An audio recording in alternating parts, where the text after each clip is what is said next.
it's a wonderful thing to include the pre-K kids. Just a reminder, pre-K kids are still required to wear masks until further notice. Thank you. Chloe, thank you.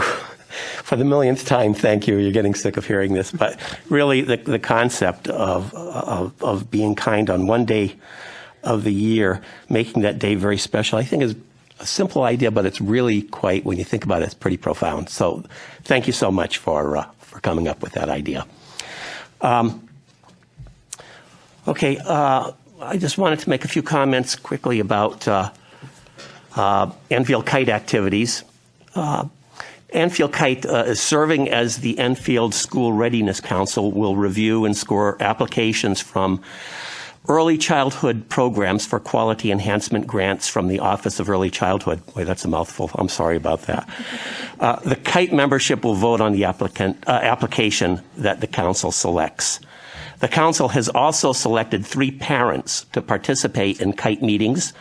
This participation will give Kite a greater understanding of parents' perspectives and priorities regarding the needs of Enfield children.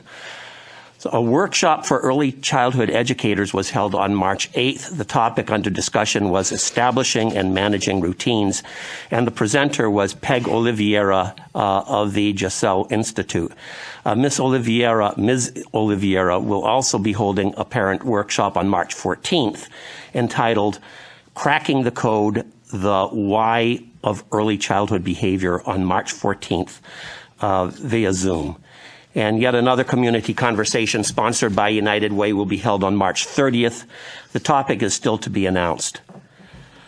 Kite and the Enfield Public School Systems are working on something called the Transition to Kindergarten packet. The packets can be picked up at a central office drive-through on April 5th at 6:30 to 8:30 in the morning, and again at 5 to 7 in the evening. A Transition to Kindergarten program will be presented live on April 11th and can be viewed until April 20th. There will also be a Q&A night on April 20th when parents can get information about the specific schools their children will be attending.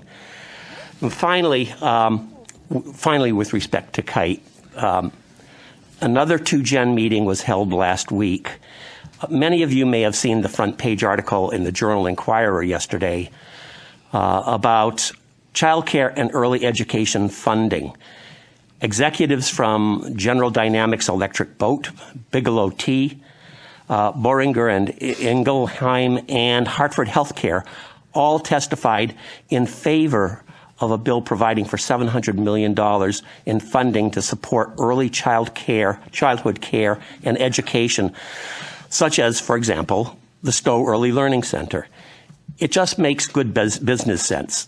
These businesses joined workers and early childhood providers in calling for financial assistance.